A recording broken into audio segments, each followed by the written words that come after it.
नमस्कार.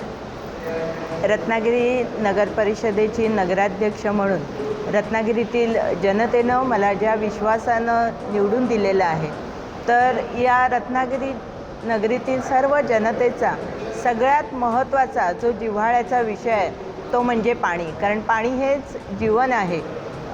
विशेष करून प्रत्येक घरामध्ये जी गरजेची गोष्ट आहे ती म्हणजे पाणी.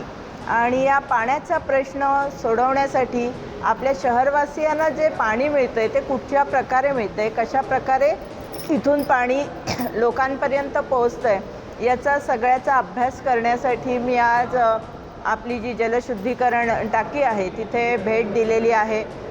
माझ्याबरोबर या प्रभागातील स्थानिक नगरसेवक सौरभजी मलुष्टे आणि पूजाताई पवार याही आलेल्या आहेत. आम्ही तिघांनी मिळून या परिसराचा, या ठिकाणी जिथून पाणी आपल्या जनतेला मिळतं आहे, या सगळ्याचा अभ्यास केलेला आहे. सर्वप्रथम आम्ही या भागातील स्वच्छता करणार आहोत. कारण जिथे पाण्याची टाकी आहे तिथे बाजूलाच कचरा पडतो आहे आणि त्यासाठी आपल्याला काय करता येईल, तर त्या ठिकाणी जो कचरा तिथे टाकला जातो आहे तो सुरुवातीला आम्ही बंदिस्त करणार आहोत. तिथली जागा आम्ही बदलतोच आहोत, परंतु ती जागा ताब्यात मिळेपर्यंत आम्ही प्राथमिक स्वरूपात आधी सर्वप्रथम इथला जो कचरा आहे तो कचरा बंदिस्त करणार आहोत.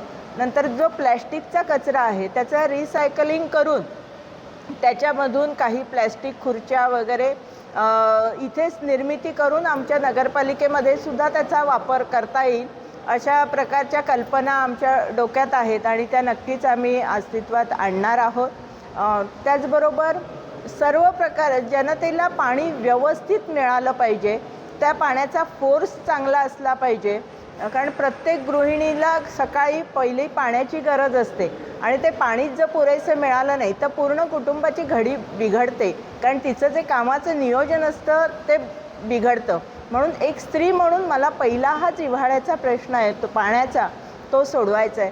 त्यासाठी पानवलचं पाणी जेव्हा इकडे येतं तर पानवलचे पाणी आणताना पानवलजवळ असलेला जो जोशी नाला आहे ते जर पाणी आपण परत पानवलच्या याला जोडलं तर माझ्या अभ्यासाप्रमाणे नक्कीच पुरेसं पाणी शहरवासियांना मिळेल. ह्या सगळ्या गोष्टीचा अभ्यास जो केलेला आहे तो नक्कीच आम्ही सन्माननीय पालकमंत्री उदयजी सामंत साहेब यांच्याशी चर्चा करू आणि नक्कीच याच्यासाठी लागणारा निधी पालकमंत्री नक्कीच उपलब्ध करून देतील आणि लवकरात लवकर शहरवासियांना पुरेसं स्वच्छ पाणी आम्ही देऊ याची ग्वाही मी तुम्हाला देते.